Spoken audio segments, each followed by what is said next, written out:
Grand plaisir d'accueillir Marc Escola, et je souligne tout de suite que c'est un très grand plaisir à plusieurs titres. D'abord parce que c'est quelqu'un, vous allez voir, qu'il fallait inviter dans ce séminaire et qu'on a hâte d'entendre, et aussi parce que Marc Escola est professeur à l'Université de Lausanne, je m'apprête à le présenter, et ce qui explique donc qu'il vient évidemment de Suisse, et on peut louer les raisons écologiques pour lesquelles il a tenu à éviter l'avion et à venir en train, faisant tout un périple en passant par Paris, en combinant, etc. Donc on le remercie d'autant plus à la fois de ses préoccupations environnementales et du fait d'être là, malgré ces contraintes-là. Alors vous allez voir que c'est quelqu'un qu'il fallait inviter dans ce séminaire, et vous le connaissez déjà certainement, hein, puisque Marc Escola est non seulement professeur à l'Université de Lausanne, comme je l'ai dit, spécialiste de littérature française, en particulier de la période classique, mais aussi de théorie littéraire. Et on le connaît aussi beaucoup. Alors, je vais passer en revue quelques-unes de ses publications, de ses très nombreuses publications, ce sera une sélection.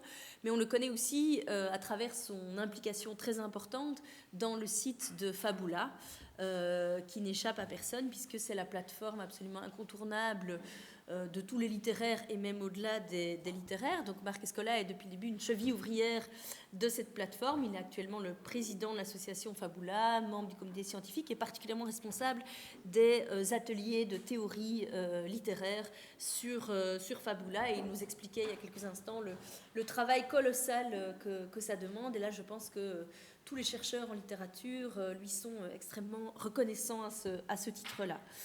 Alors, outre cette implication-là, et ses tâches évidemment d'enseignement à Lausanne, Marc Escola est aussi l'auteur de nombreuses publications, comme je le disais, de plusieurs essais d'abord sur les rapports entre morale et fiction, notamment alors, sur la période classique, donc les caractères de la bruyère par exemple, hein.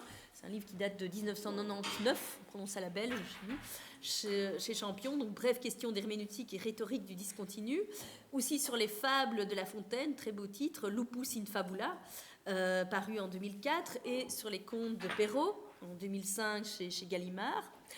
Alors, sur le plan, toujours la littérature classique, mais aussi mêlé à la théorie littéraire, il s'est notamment consacré ces années à l'œuvre de Molière, puisqu'il y a eu ce grand anniversaire que vous savez, avec notamment Le Misanthrope corrigé, critique et création, un essai de 2021 aux éditions Hermann, et aussi, tout récemment, 2022, chez Flammarion, Oser lire et relire, hein, relire Molière, donc tout récent. Et puis alors, enfin, mais peut-être surtout pour ce qui nous occupe aujourd'hui, Marc Escola est aussi l'auteur de l'essai que voici, hein, petit par la taille, mais important par le bouger des lignes, je dirais, que l'essai propose. L'essai s'intitule donc Le cinéma des Lumières, Diderot, Deleuze, Eisenstein, paru en 2022 aux éditions Mimesis, un essai particulièrement original, très vivant, vivifiant aussi, qui propose en fait une relecture du Fils naturel de Diderot, avec comme thèse, mais évidemment je le laisserai la développer beaucoup plus longuement que je ne le fais, mais avec l'idée que Diderot serait un précurseur de l'invention du cinéma, et qu'en fait à l'époque des Lumières on allait au cinéma. Donc Marc Escola défend l'idée que en croisant donc défend cette thèse en croisant cette lecture avec celle d'Eisenstein d'une part et de Deleuze d'autre part, ces textes sur le cinéma.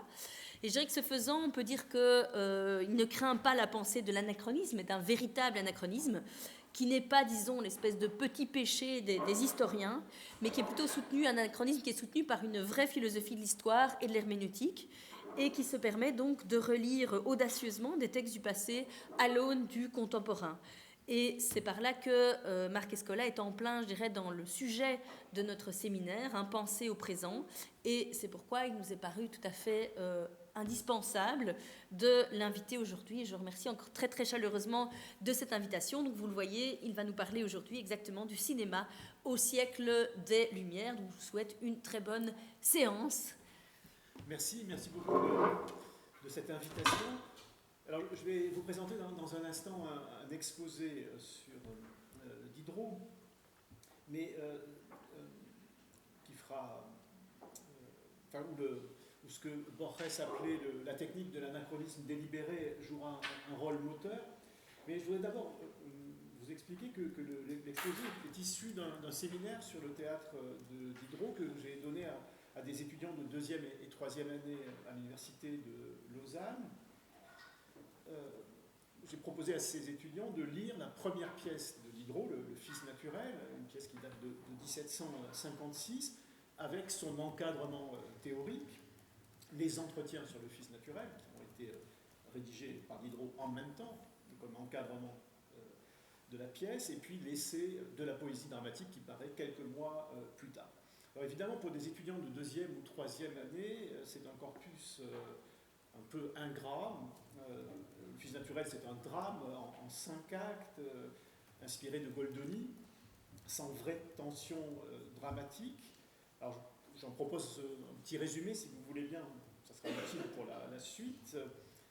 Dorval est hébergé chez un ami, Clerville, dont il doit épouser la sœur, Constance, alors qu'il aime secrètement Rosalie, à laquelle il se fait un devoir de renoncer au nom de l'amitié. Mais le dénouement va donner un tout autre sens à ce renoncement. L'arrivée du père de Rosalie, Lysimon, lui découvre qu'il est en fait le fils naturel de celui-ci et donc le demi-frère de celle qu'il aime. Et le Deus ex machina permet d'éviter l'inceste. Il épousera Constance et il favorisera le mariage de Clerville avec Rosalie. Voilà l'intrigue. Pas si facile d'intéresser des jeunes gens de 22 ou 23 ans à cette intrigue, où Diderot semble s'être ingénié à prêter à ses personnages les intentions les plus vertueuses en recourant aux ressorts les plus éculés du théâtre classique. Vous avez à peu près tout, le dilemme de l'amour et du devoir, sur fond de rivalité amoureuse, des malentendus et des quiproquos, providentiellement dénoués par un Deus ex machina. Lorsque on doit enseigner un texte comme celui-ci, lorsqu'on est confronté comme enseignant à la conscience d'un écart considérable entre les intérêts immédiats des étudiants et les enjeux historiques d'un texte ancien, il convient selon moi d'éviter 2 écueils. Le premier, c'est la tentation facile de l'actualisation pure et simple, en tentant de rapporter le texte du XVIIIe siècle, en l'occurrence, aux questions qui sont aujourd'hui les nôtres, en soutenant par exemple que les tourments des jeunes gens de Diderot sont à peu près les mêmes que ceux des adolescents d'aujourd'hui. Si on se risque dans une actualisation très rapide du texte, vous devinez qu'on perd sur les 2 tableaux.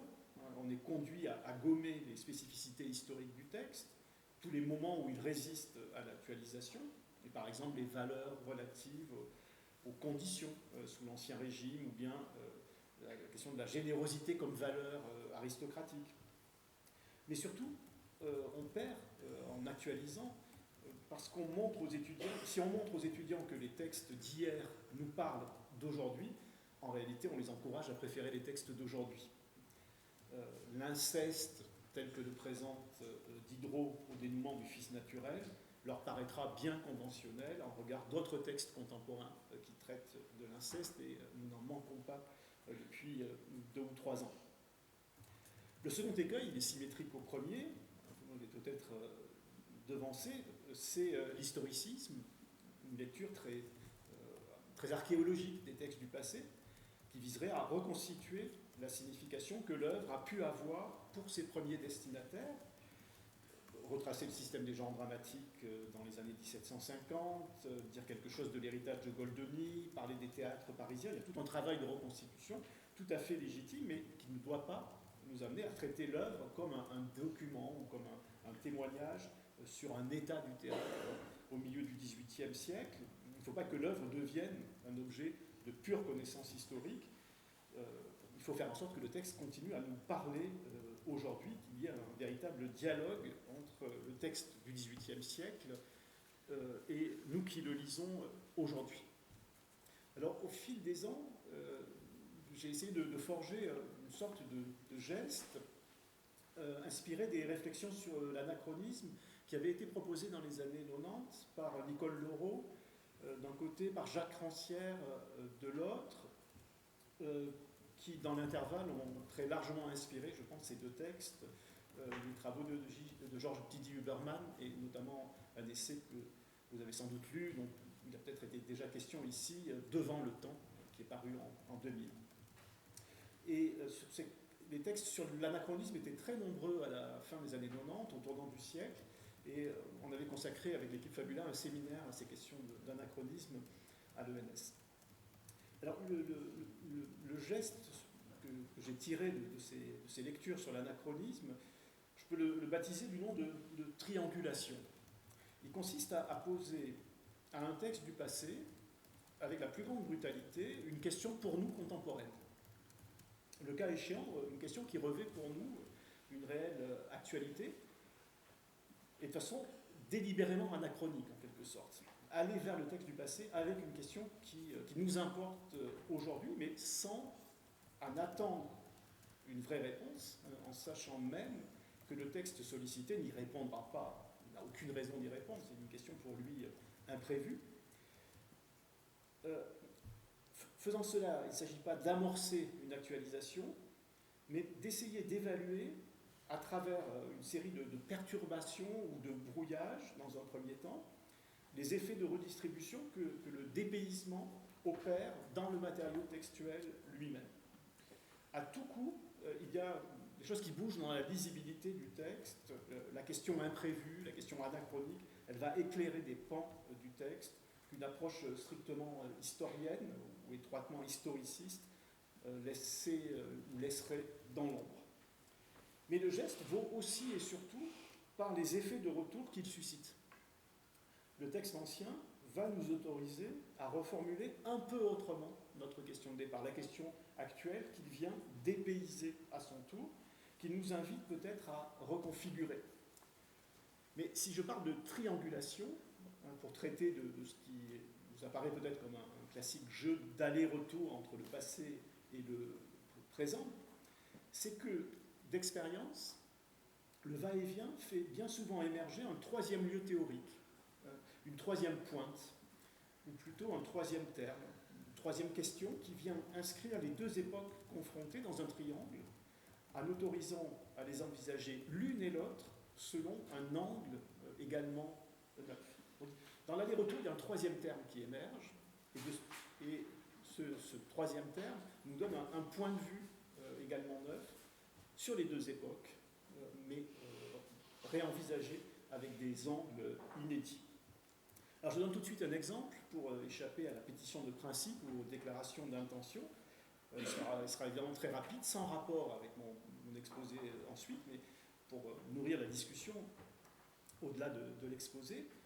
Il est tout à fait loisible, par exemple, de mettre en regard des actuelles questions relatives aux relations entre les sexes, entre les genres, et même des paroles libérées par le mouvement MeToo, de mettre en regard donc de ces questions-là, largement débattues aujourd'hui et qui occupent une place considérable, à bon droit, les textes du 1er XVIIe siècle, où s'est élaboré l'idéal de galanterie. Les textes des années 1630, dans l'entourage de Catherine de Rambouillet, puis de son héritière, mademoiselle de Scudéry, et du clan Fouquet dans les années 1640. On a depuis longtemps identifié dans ces décennies du 1er XVIIe siècle un premier féminisme qui se cristallise sur les débats relatifs à l'éducation des femmes. C'est un débat de fond tout au long du siècle qui aboutira au texte célèbre de Poulain de la Barre sur l'égalité des deux sexes en 1674. Mais si on va vers ce corpus déjà identifié, déjà traité comme un premier féminisme, avec les questions qui sont aujourd'hui les nôtres, on apercevra autre chose dans ce corpus. On apercevra peut-être que tout l'effort d'élaboration théorique de cette notion de galanterie a porté sur la pacification des relations entre hommes et femmes. La galanterie, c'est une codification des rapports entre les sexes qui autorise une part de jeu, de séduction réciproque peut-être, en ménageant la réputation des femmes. Et ce sont des textes qui disent en creux la violence de ces relations entre hommes et femmes dans la période immédiatement antérieure, qui nous disent aussi tout l'effort qu'il a fallu déployer pour pacifier ces rapports. Alors quel est l'effet de retour sur notre présent ? Si aller vers les textes du 1er XVIIe siècle avec nos questions gender et MeToo déplace déjà quelque chose, il y a un effet de retour sur notre présent. pas seulement l'idée d'une permanence de la question du consentement, pas seulement le fait d'apercevoir que la question du consentement a occupé dans des termes différents toutes les périodes, au fond, de l'histoire européenne au moins. Non, il me semble que la confrontation fait émerger une question imprévue, la troisième pointe du triangle, et pour moi ce serait la question de la mixité. Elle ne figure pas en toutes lettres dans les textes du XVIIe siècle, pourtant c'est peut-être de ça dont il est question. Évidemment, le terme n'y figure pas, mais c'est peut-être de ça qu'il s'agit. Les règles nécessaires à une vie sociale fondée sur une exigence de mixité, d'une égalité de droits, d'une réciprocité de devoirs entre hommes et femmes, dans l'espace privé et dans l'espace public. Et peut-être que si on aperçoit, si on tient ce point, ce troisième angle, cette troisième pointe du triangle, on peut revenir vers notre présent, regarder notre époque sous un angle neuf, imprévu, apercevoir que la question de la mixité est quelque chose comme la tâche aveugle des débats contemporains. De la mixité, on ne parle plus. Que signifie, par exemple, l'exigence féminine assez récente de privatisation des lieux publics? Que signifient les Ladies' Night? Faut-il ou non privatiser des cinémas ou des piscines et les réserver à une fréquentation féminine? Personne ne se pose la question. Alors l'économie marchande y trouve son profit, donc les Ladies' Night, ça ne choque personne. Il y en a dans tous les cinémas d'Europe, mais pourquoi? Et pourquoi il n'y en avait pas il y a 20 ans? Pourquoi cette question de la mixité ne préoccupe plus personne? Et s'agissant de la France, comment se fait-il que les questions du voile islamique, qui occupe aussi beaucoup de place dans le débat public, beaucoup trop sans doute, soient toujours rapportées aux questions de religion ou de laïcité et jamais à l'exigence de mixité ou à l'exigence de mixité, en particulier dans l'espace public. Alors, je n'ai rien de plus à en dire, c'est vraiment un exemple, ce n'est pas du tout le lieu, je pense, de débattre de ces questions, mais je voulais juste signaler que dans ce va-et-vient entre des textes assez ingrats, là encore, du 1er XVIIe siècle et nos questions contemporaines, on gagne un éclairage différent, un autre angle. Pour moi, ça serait la question de la mixité, et peut-être que les débats de société d'aujourd'hui gagneraient à renouer avec cette question-là. Et il y aurait aussi une tâche historienne à entreprendre, une recherche à produire. Je ne crois pas qu'il existe une histoire de la mixité. Je vois bien que la question, elle est impliquée dans la question de la courtoisie à l'époque médiévale, et qu'autour du roman de la Rose, il est peut-être aussi question de cette question-là. Je vois bien par ailleurs que la question est radicalement absente de Montaigne, si on pense à l'essai des trois commerces, l'amitié, les livres, et puis les femmes, ou la relation conjugale. On voit bien que ce n'est pas du tout une préoccupation. Si on pense au magnifique film de Patrice Chéreau sur la reine Margot, on voit quelle est la violence des rapports entre hommes et femmes dans la cour des derniers Valois, autour de la reine Margot. Il y a des recherches à faire, qu'on gagne peut-être dans ce va-et-vient. Peut-être aussi une réflexion sur l'espace public. Quelle politique publique pour garantir la mixité? C'est un enjeu social important, je trouve, que l'égale répartition de l'espace public. Alors, on est très très loin de Diderot, c'était un prologue et quelques réflexions sur les bienfaits de l'anachronisme et surtout de la circulation entre les textes de période reculée et nos préoccupations d'aujourd'hui. Alors, sans transition, j'en viens à ce qui est proprement l'exposé, et puis on reviendra sur toutes ces questions dans le débat sans doute. J'en viens au théâtre de Diderot. De tous les paradoxes que le théâtre de Diderot et ses réflexions sur la théorie dramatique nous offrent à méditer, le plus troublant n'est pas celui auquel l'auteur du paradoxe sur le comédien a attaché son nom. Ce paradoxe sur le comédien, c'est un essai très tardif chez Diderot, 1769, une douzaine d'années après l'entreprise du Fils naturel et de l'essai de la poésie dramatique. La thèse de cet essai tardif fait couler l'encre aussi facilement qu'un acteur sublime les larmes, et peut-être pour les mêmes raisons. Pas plus que le comédien dans l'exercice de son jeu, le philosophe n'adhère vraiment au propos qui veut que l'extrême sensibilité fasse les acteurs médiocres et le manque absolu de sensibilité des acteurs sublimes. Les arguments du philosophe à l'appui de ce que Diderot désigne lui-même comme un beau paradoxe pèsent ce que valent les larmes du vrai comédien, lequel pleure comme un prêtre incrédule qui prêche la passion, comme un séducteur aux genoux d'une femme qu'il n'aime pas, mais qu'il veut tromper, ou comme une courtisane qui ne sent rien, mais se pâme entre vos bras. Il n'est pas dit que Diderot croit à ce paradoxe. Le paradoxe qui va m'occuper ne tient pas davantage dans le fait que l'ensemble formé par le premier drame de Diderot, le Fils naturel, et la discussion de ses mérites sous le sceau d'une fiction dialoguée dans les 3 entretiens sur le Fils naturel, puisse être solidairement regardé comme une espèce de roman inassimilable par la scène théâtrale, ce qui est très curieux. Mon dessein n'étant pas de donner le Fils naturel au théâtre, je joignis aux 5 actes de la pièce quelques idées que j'avais sur la poétique, la musique, la déclamation, la pantomime. Je formais du tout une espèce de roman que j'intitulais Le Fils naturel ou les épreuves de la vertu, avec l'histoire véritable de la pièce. Alors, pour l'intelligence de mon propos, il me faut vous rappeler un peu longuement le détail du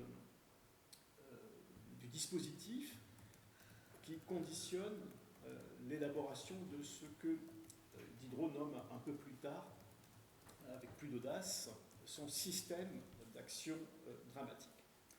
Les 5 actes du Fils naturel, que j'ai résumés grossièrement tout à l'heure, se trouvent encadrés par un prologue et un épilogue qui rapportent les circonstances de la rédaction, puis de la première représentation privée de la pièce, en précisant ultimement le cadre des entretiens qui porteront, les jours suivants, 3 entretiens, tout à la fois sur la pièce, sa représentation et sa poétique.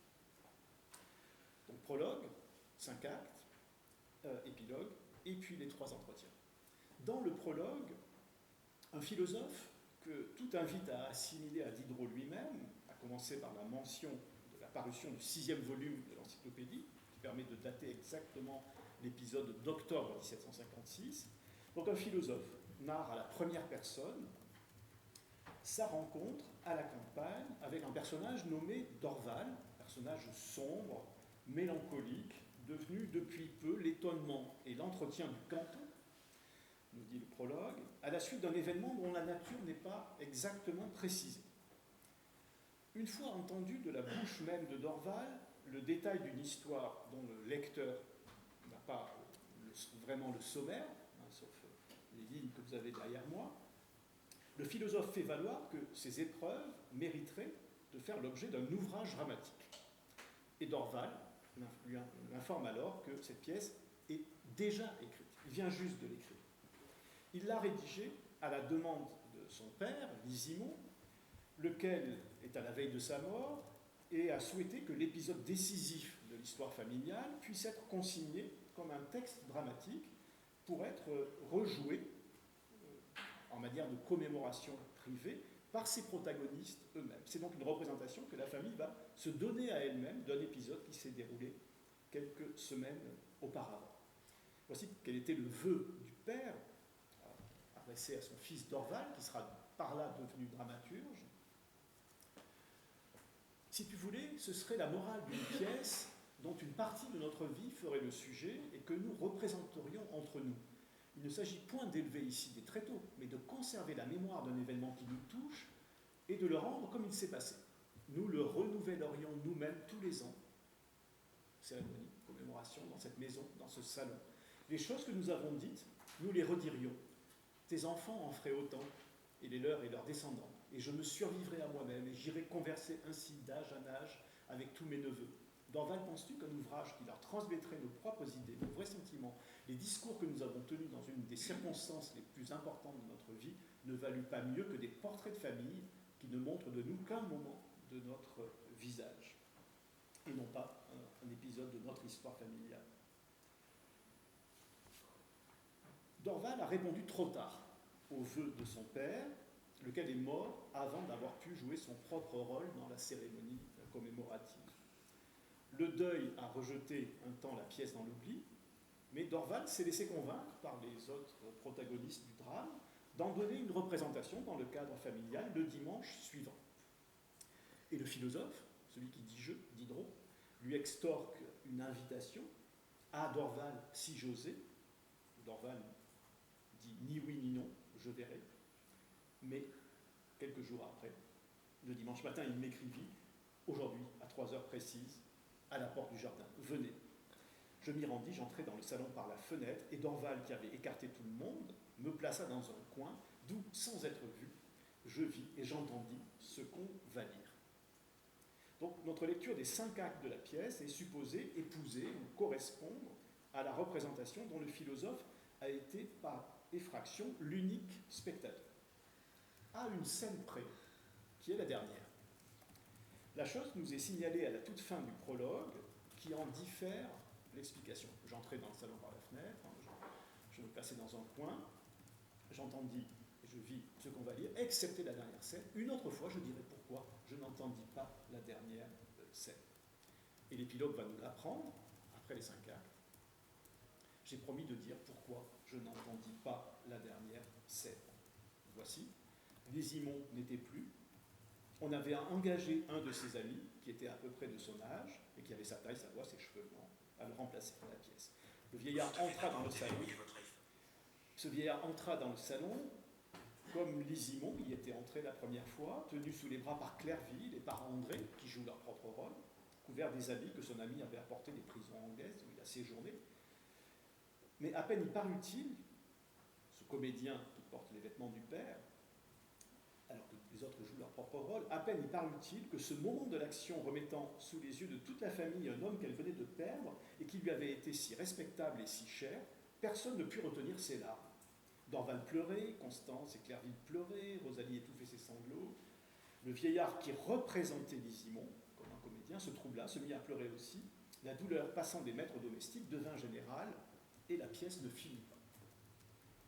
Le paradoxe le plus irritant du théâtre de Diderot, et celui que je voudrais méditer avec vous aujourd'hui, tient dans cette interruption de la représentation que Dorval et ses proches se donnent au sein de la fiction du fils naturel. Comment comprendre que l'arrivée d'un comédien, fût-il amateur, interrompt le jeu? Entrant pour jouer le rôle qu'on lui a demandé de tenir, il suscite par sa seule apparition une émotion telle qu'elle contraint tous les autres protagonistes à interrompre la représentation et à sortir du jeu. Je risquerais cette hypothèse. Si la représentation s'interrompt avec l'entrée d'un comédien, c'est qu'il ne s'agissait pas d'une représentation théâtrale. Si le drame familial cesse de se rejouer précisément au moment où un comédien entre dans le champ, où un homme vient jouer un personnage parmi ceux qui ne jouaient pas, sinon leur propre rôle, en instituant du même coup une scène de théâtre dans l'espace domestique dévolu à la cérémonie privée, c'est que les personnages ne s'adonnaient pas à un petit théâtre de société, ils faisaient du cinéma. Croyant entrer sur une scène, le vieillard s'est avancé sur un plateau de cinéma. Il a bien fallu couper. L'hypothèse emporte cette autre thèse. Tout l'effort théorique de Diderot pour promouvoir un genre, un théâtre, un jeu également nouveau, est un effort vers le cinéma. Le philosophe a cru inventer un genre, qu'on nomme le drame sérieux, ou drame bourgeois, porté précisément sur les fonds baptismaux avec le fils naturel, débattu sous couvert de fiction narrative, espèce de roman dans les entretiens sur le fils naturel, et finalement théorisé dans l'essai de la poésie dramatique. Rappelons que ces 3 ouvrages sont rédigés en même temps, en l'espace de quelques mois, entre 56 et 58, c'est-à-dire précisément pendant que Rousseau prépare et publie de son côté la lettre à d'Alembert sur les spectacles. Il se pourrait qu'en cherchant à inventer un genre, et aiguillonné par Rousseau, comme lui contenteur des spectacles de leur temps, le théoricien ait rencontré un art d'abord impraticable, ce 7e art, qui devait plus tard s'appeler le cinéma. L'hypothèse offre au demeurant la seule issue logique à ce qui ne peut manquer d'apparaître comme une inconséquence dans le vœu formulé par le Père, qu'il faut ici entendre à nouveau. Comment celui-ci, qui se sait à la veille de sa mort, peut-il envisager de renouveler tous les ans dans cette maison la cérémonie destinée à conserver la mémoire de l'événement? C'est complètement absurde. Il demande à son fils d'écrire une pièce dans laquelle il prétend jouer chaque année pour pouvoir la montrer à ses descendants, alors qu'il se sait à l'article de la mort. Sur quel mode, selon quelle modalité de présence envisage-t-il sa propre survie pour espérer aller converser d'âge en âge avec tous ses neveux, dit-il? Comment penser cette répétition ritualisée qui exclut la délégation d'un rôle à un comédien qui pourrait réitérer justement la représentation, en regard de laquelle la pourtant prévisible disparition successive des différents protagonistes semble devoir être tenue pour nulle? De quelle nature peut donc être l'ouvrage susceptible de transmettre sans variation ni altération les idées, sentiments et discours tenus dans une circonstance unique et pourtant réitérable à volonté de génération en génération? Comment comprendre ce vœu-là? La seule façon d'entendre ce vœu, c'est de poser que le Père invite à substituer à la galerie de portraits de famille, qui ne montrent qu'un moment de notre visage, un montage de plusieurs séquences d'un film familial. Le jeu n'est pas destiné à être vu, la représentation privée ne prévoit pas de spectateur, elle ne s'adresse à personne, le jeu est destiné à être filmé. Ainsi s'expliquerait aussi une autre des anomalies qui émaillent les entretiens et qui a beaucoup occupé la critique. Dans son dialogue avec le philosophe spectateur, puis lecteur de la pièce, Dorval, dramaturge, se montre toujours soucieux d'une forme de spectacle, alors même qu'il oppose sans cesse le salon à la scène, en rappelant régulièrement que sa pièce n'a pas à être jugée selon les lois du théâtre. Qu'est-ce donc qu'un spectacle visuel de personnages animés qui admet un spectateur seulement par effraction et qui ne se joue pas sur une scène? Que le cinéma soit l'invention des Lumières, il semble qu'on l'ait toujours su. Mais que Diderot ait pu parler du cinéma, on le sait avec certitude depuis un texte célèbre d'Eisenstein, précisément intitulé « Diderot a parlé de cinéma ». Un texte de 1943, traduit en français en 1984. Un texte signalé en son temps par Roland Barthes dans un article fameux et commenté à nouveau frais, un peu plus près de nous, mais voilà, déjà près de 20 ans, par un homme de théâtre, Denis Guénoun, dans Le théâtre est-il nécessaire? Le réalisateur russe, dont vous savez sans doute qu'il est lui-même passé du théâtre au cinéma, il y a ce mot proprement abyssal: le cinéma est le fils naturel du théâtre. Le cinéma est un bâtard, non pas un descendant légitime de l'art dramatique. Le cinématisme d'Eisenstein, qui est une sorte de technique de l'anachronisme délibéré aussi, qui invite à faire du cinéma un point de vue pour déceler dans les autres arts des techniques et des pratiques dont le potentiel n'est pleinement réalisé que par le cinéma, ce cinématisme autorise à lire Diderot depuis le cinéma pour reconnaître dans le fils naturel, je cite Eisenstein, l'anticipation d'un théâtre qui ne peut se réaliser que grâce à son descendant naturel, mais fils illégitime, le cinéma. C'est la démarche esquissée par Eisenstein tout au long d'un article très long, rédigé avec une allégresse qui confine à la désinvolture, mais qui nous vaut de loin en loin un relevé de quelques-uns des moments des entretiens et de l'essai de la poésie dramatique, où le désir de Diderot est un désir d'autre chose que le théâtre, et si on suit Eisenstein, un désir de cinéma. Je précise que Eisenstein lit Diderot en français, et donc le cite aussi facilement en français. Je n'en donnerai ici que quelques échantillons, mais ce sera autant d'occasions de relire avec le regard du cinéma, et non pas l'œil du théâtre, quelques formules bien connues de Diderot, qui valent comme autant de prévisions cinématographiques, dit Eisenstein, de la part du philosophe du XVIIIe siècle. il faut d'abord prendre acte de la situation qui est celle de l'unique spectateur entré par réfraction sur le lieu de ce qui n'est pas une représentation de théâtre, hein, ce coin d'où l'on peut tout entendre et tout voir sans être vu, ce lieu focal en fonction duquel le salon a été préalablement rangé et qui place le spectateur de plein pied avec des protagonistes qui doivent ignorer continuellement sa présence. Qu'est-ce donc sinon l'objectif de la caméra? L'œil du philosophe, dans ce coin du salon, c'est l'objectif de la caméra. Il faut remarquer ensuite que le premier des trois entretiens, qui roule d'abord sur l'unité de lieu, ne dénonce pas la convention classique en tant que telle. Dorval ne professe pas tant une rupture à l'égard de l'unité de lieu qu'une émancipation à l'égard de la contrainte du décor unique, ce qui est tout à fait autre chose. Ah, si nous avions des théâtres où la décoration changea toutes les fois que le lieu de la scène doit changer. Le spectateur suivrait sans peine tout le mouvement d'une pièce. La représentation en deviendrait plus variée, plus intéressante, plus claire. Le vœu n'est pas ici de s'affranchir des limites matérielles de la scène, il est de substituer à la succession des scènes la possibilité de rendre le mouvement par le montage de l'action d'un point à l'autre, écrit Eisenstein, par quoi le salon de Diderot est tout autre chose, dit encore le réalisateur russe, qu'une reductio ad absurdum de la doctrine tristement célèbre de l'unité de lieu.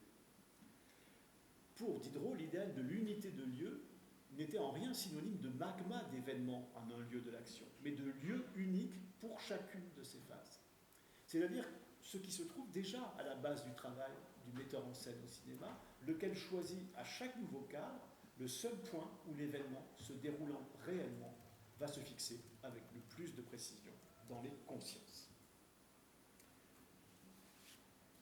Il faut ensuite prêter, sinon reconnaître à Diderot, l'intuition du travelling qui est parfaitement décelable dans les précisions délivrées par Dorval quant au lieu réel où se sont déroulés les dialogues qu'il a mis ensuite par écrit, dialogues supposément authentiques. Et il fait ici allusion à deux dialogues de l'acte 4 et de l'acte 5.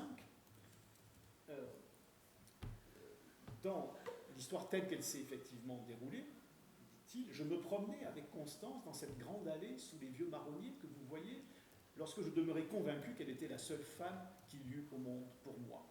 Ou bien, à propos d'une autre scène, au premier bruit, on est au dénouement là, scène de reconnaissance, au premier bruit de l'arrivée de mon père, nous descendîmes, nous accourûmes tous, et la dernière scène se passa en autant d'endroits différents que cet honnête vieillard fit de pause, depuis la porte d'entrée jusque dans ce salon. Je les vois encore, ces endroits. Si j'ai renfermé toute l'action dans un lieu, pour la pièce que j'ai écrite, c'est que je le pouvais, sans gêner trop la conduite de la pièce, sans ôter de la vraisemblance aux événements, mais il aurait valu beaucoup mieux qu'on puisse suivre les différentes étapes de l'entrée du vieillard. Autant d'endroits différents que le vieillard fit de pause. Il aurait été bon que le spectateur puisse suivre ce mouvement-là. Eisenstein cite ce passage in extenso et en donne ce commentaire. Diderot n'a pas eu seulement la vision d'un déplacement par le montage de l'action d'un point à l'autre, mais celle de toute une salle de spectacle qui suivent ou qui suivrait pas à pas, de manière invisible, les péripéties du dialogue.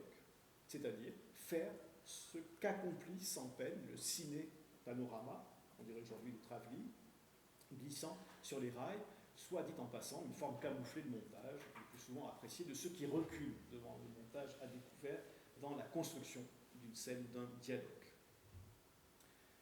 Ce qui se cherche encore sous le nom de tableau dans les entretiens sur le fils naturel, mais aussi un peu partout dans l'œuvre de Diderot, c'est une théorie du cadre, une notion capitale dans la pensée comme dans l'enseignement d'Eisenstein. Vous lisez derrière moi la distinction célèbre entre le coup de théâtre et le tableau dans la théorie de Diderot. Un incident imprévu qui se passe en action et qui change subitement l'état des personnages, c'est un coup de théâtre, au sens classique. mais une disposition des personnages sur la scène si naturelle et si vraie que rendue fidèlement par un peintre, elle plairait sur la toile, est un tableau. C'est ici la première occurrence de ce mot de toile. Le philosophe interlocuteur de Dorval, entendant ces définitions, reconnaît aussitôt un tableau dans le souvenir qu'il garde d'une scène de l'acte 2. Ah oui, le malheureux Clerville, renversé sur le sein de son ami, comme dans le seul asile qui lui reste. Oui, convenez que ce tableau n'aurait point eu lieu sur scène, que les deux amis n'auraient osé se regarder en face. Pourquoi ? Parce qu'ils auraient tourné le dos au spectateur. Se grouper, se séparer, se rejoindre, toute leur action aurait été bien compassée, bien empesée, bien maniérée, bien froide sur une scène de théâtre. Pour montrer des tableaux, il faut autre chose peut-être que l'art dramatique. Et la suite immédiate du passage, dans le premier entretien, invite à penser l'action dramatique comme une succession de tableaux. Et vous avez là une déclaration qui est la parfaite antithèse de la dramaturgie classique. Et par quoi Diderot fait rupture. Si un ouvrage dramatique était bien fait, bien représenté, la scène offrirait au spectateur autant de tableaux réels qu'il y aurait dans l'action de moments favorables au peintre.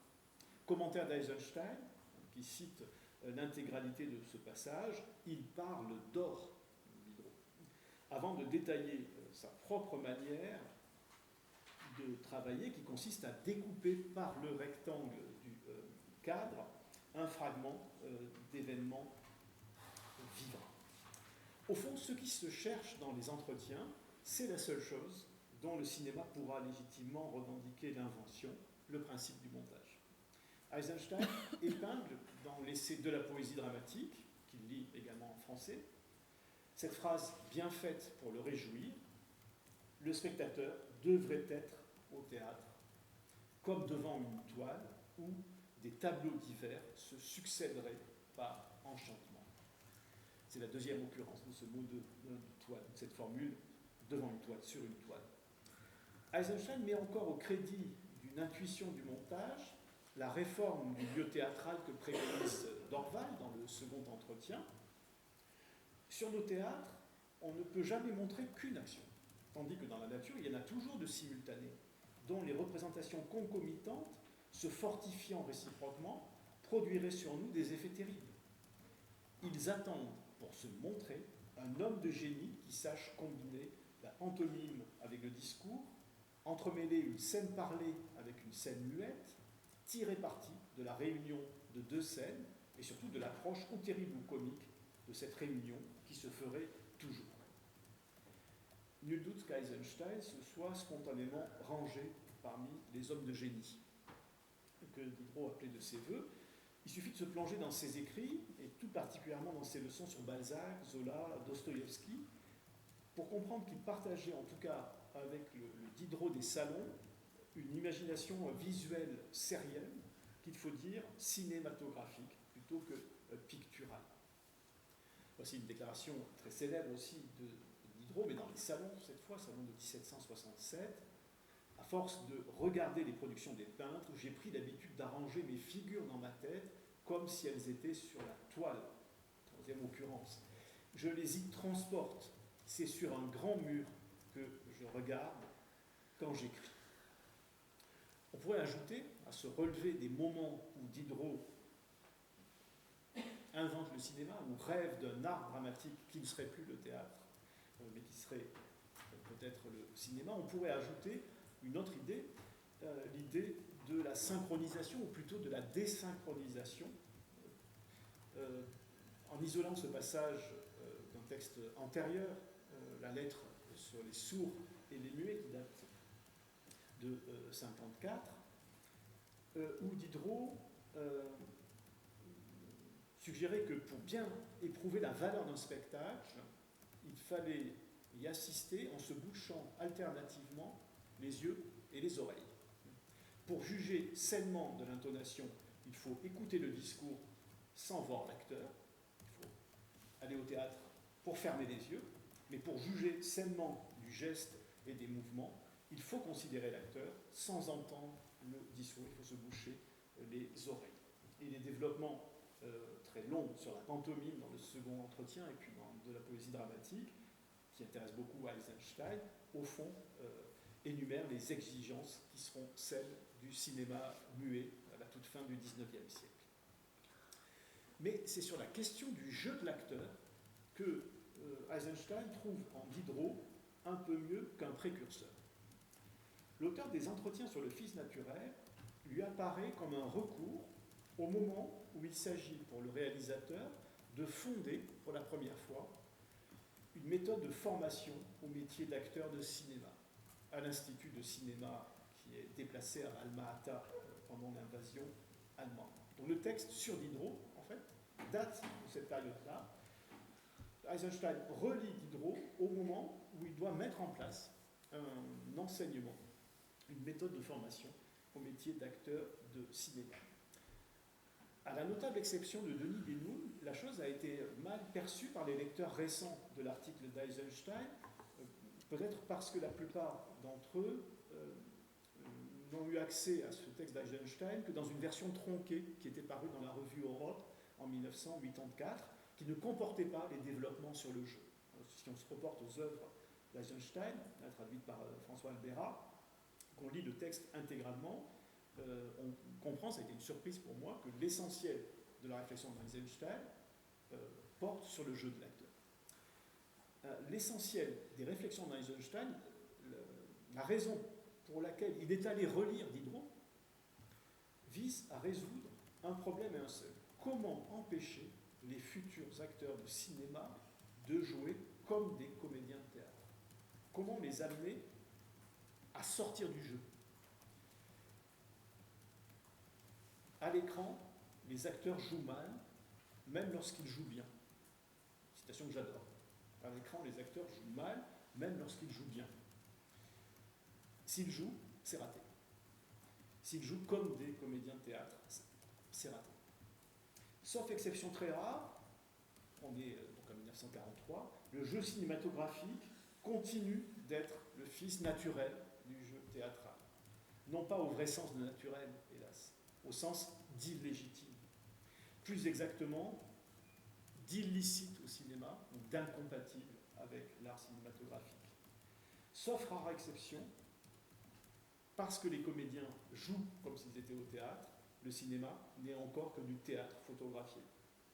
Le jeu n'offre pas l'authenticité de la vie, l'authenticité de l'émotion, le morceau de réalité, fut-il obtenu dans d'artificielles conditions de laboratoire, dans des studios. Que peut et qu'a pour vocation de recréer l'art du cinéma? Le fait de la recréation artificielle, en soi, ne nie nullement la possibilité de l'authenticité des résultats. La contrefaçon est répugnante, la recréation est superbe.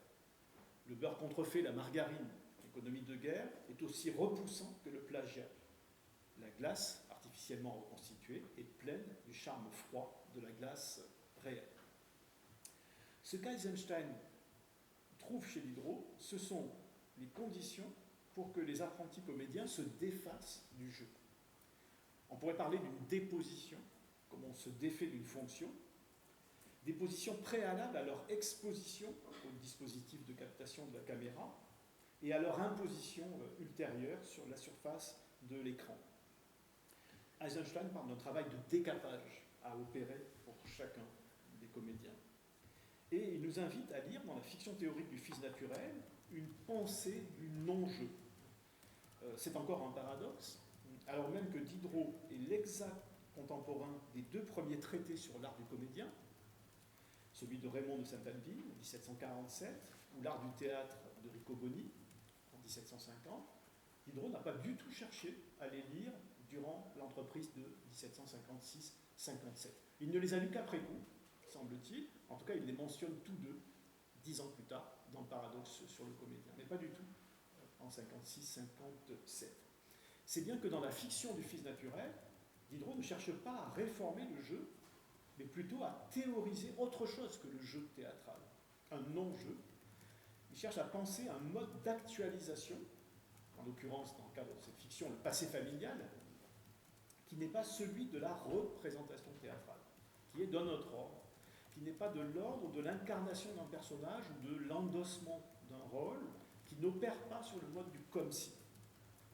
Et Diderot se trouve ainsi à voir un peu plus qu'esquisser la différence entre le jeu du comédien de théâtre et le jeu de l'acteur de cinéma. Alors j'examinerai pour finir ces conditions d'une déposition du jeu qu'Eisenstein identifie dans les textes de Diderot et qui sont peut-être pour lui l'essentiel. La première de ces conditions est bien connue. Le théâtre de Diderot est un spectacle sans spectateur. Le jeu de ces comédiens est un jeu sans adresse, dès lors qu'il ne requiert pas la présence d'un public assemblé. Les formules sont célèbres, vous les connaissez sans doute. La première intervient lorsqu'il s'agit, pour Diderot, de proscrire l'usage des tirades. Dans une représentation dramatique, il ne s'agit non plus du spectateur que s'il n'existait pas. Y a-t-il quelque chose qui s'adresse à lui ? L'auteur est sorti de son sujet, l'acteur entraîné hors de son rôle. Ils descendent tous deux du théâtre, je les vois dans le parterre, au milieu du public. Et tant que dure la tirade, l'action est suspendue pour moi, la scène reste vide. Dans la tirade, en quelque sorte, l'illusion mimétique est brisée. L'action s'arrête, je ne participe plus au spectacle. Tout se passe comme si l'acteur était venu parler avec moi, ou l'auteur était venu parler avec moi, avait quitté la scène. Donc il faut jouer comme s'il n'y avait pas de spectateur. Il ne faut pas tenir compte de la présence du public. La seconde formule figure dans l'essai de la poésie dramatique et elle est plus célèbre encore. Je lis juste la fin de la citation. Soit donc que vous composiez comme dramaturge, soit que vous jouiez, vous êtes comédien, ne pensez non plus au spectateur que s'il n'existait pas, imaginez sur le bord du théâtre un grand mur qui nous sépare du parterre, jouez comme si la toile ne se levait pas. Quatrième occurrence.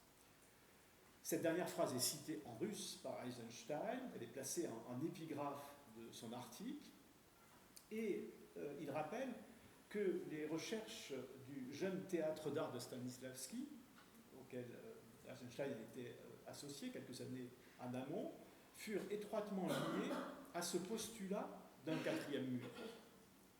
Le théâtre d'art de Stanislavski nourrissait le rêve que l'on vive et se comporte sur scène comme dans une chambre. On y aurait parlé comme on marche, marché comme on marche, parlé comme on parle, senti comme on sent. On y aurait agi de manière que l'un des 4 murs de clôture soudain béants puisse permettre l'intrusion d'un regard dans le petit monde de ce qui se passait sur scène. Conviction tout illusoire de la part d'un metteur en scène de théâtre, Eisenstein, sans effet sur le jeu des comédiens.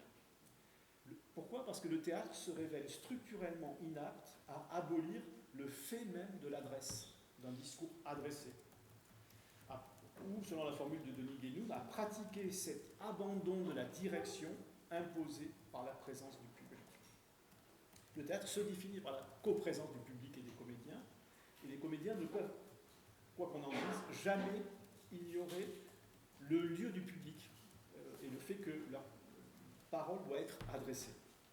Le théâtre d'art a échoué à donner corps sur scène au rêve de Diderot que seul le cinéma pouvait réaliser. Le cinématographe, c'est justement le seul domaine où peuvent se réaliser les rêves de ceux qui déliraient à propos d'un quatrième mur irréalisable au théâtre. C'est pourquoi ce sont des réalisateurs au cinéma.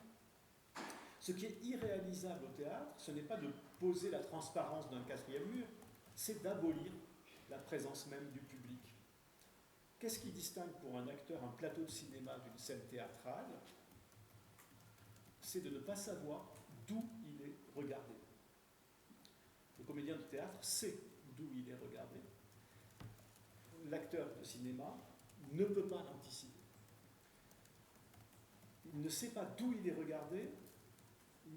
Le regard porté sur lui ne vient pas toujours du même point, ne se tient pas à une distance constante. Et Eisenstein rapporte ce qui a été l'un des rêves ultimes de Stanislavski. Il disait ne pas aimer les mises en scène préparées à l'avance. Il rêvait, pour les comédiens, d'une scène où les 4 murs auraient été mobiles et où l'acteur n'aurait pas su lequel s'escamoterait durant le spectacle.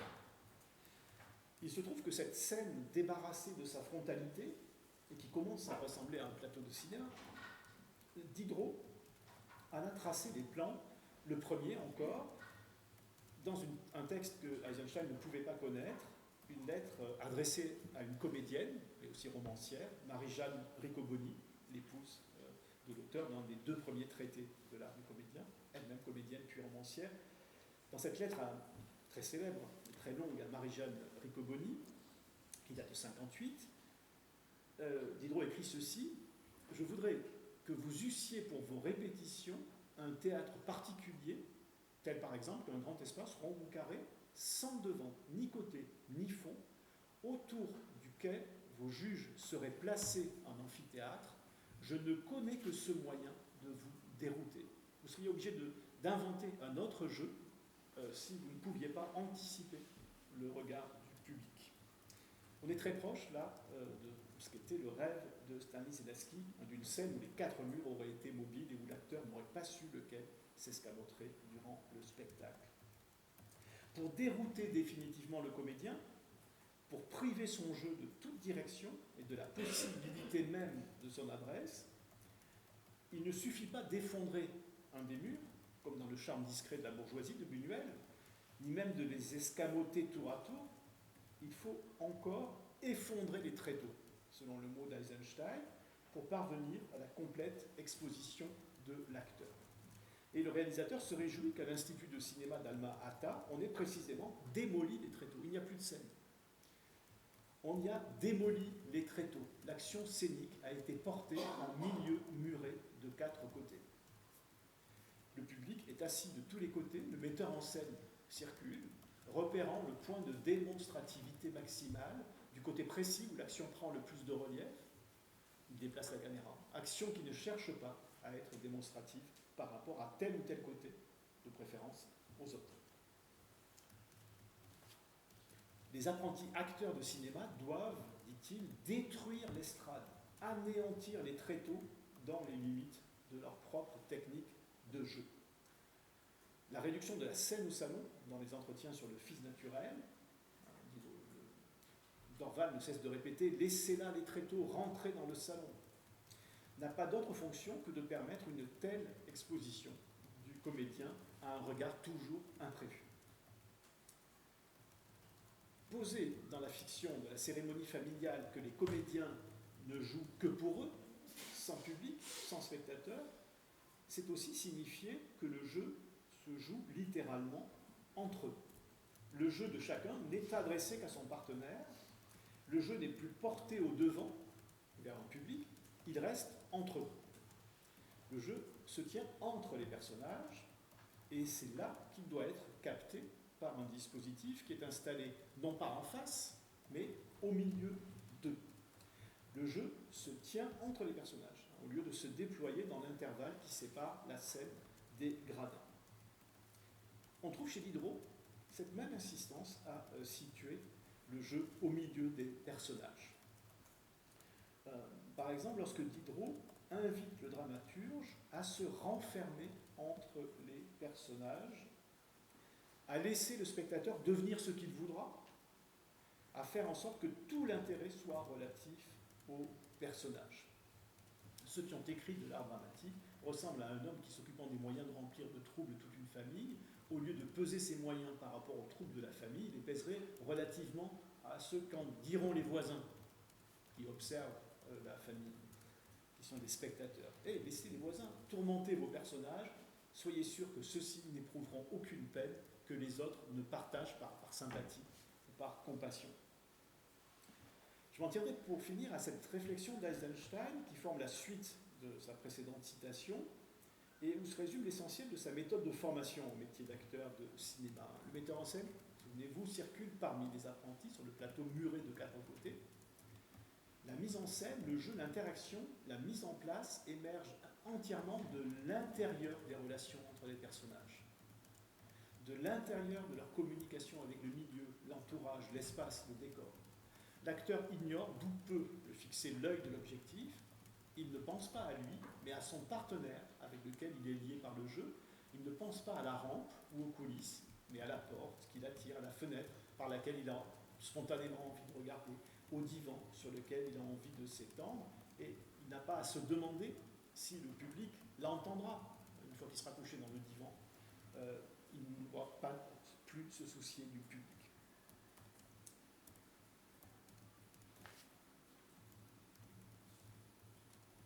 Donc là, lire Diderot depuis le cinéma, comme je vous ai invité à le faire dans ce petit parcours, permet de comprendre l'insistance du dramaturge à dénier au théâtre son lieu propre, tout au long du fils naturel, comme dans les entretiens d'ailleurs. Si l'ambition du dramaturge et la réflexion du théoricien viennent à chaque fois buter sur l'étroitesse de l'espace scénique, si le salon n'est en rien une scène de théâtre, Dorval ne cesse de le répéter, et si nul théâtre n'est à même d'accueillir la pièce finalement conçue, c'est que celle-ci ne peut se donner que sur un écran, comme si le rideau ne se levait pas. La réduction de la scène au salon, c'est le leitmotiv des entretiens sur le fils naturel, a donc pour principale fonction de théoriser les conditions d'une déposition du jeu théâtral au bénéfice de ce que j'ai appelé un non-jeu, soit l'exposition à une dynamique interne à l'action représentée, qui fait émerger le jeu à l'intérieur des relations entre les personnages, où il ne peut être que surpris par le ou les regardants. Ce jeu sans adresse ni direction, c'est celui dont le cinéma a besoin, et c'est le legs de Diderot, identifié par Eisenstein. Le jeu est ainsi le seul domaine, peut-être, où le cinéma doit impérativement s'affranchir de sa filiation avec l'art dramatique pour se revendiquer comme fils naturel du théâtre. Je vous remercie de votre attention. Je vais aller à toute vitesse et j'ai eu tort. Merci.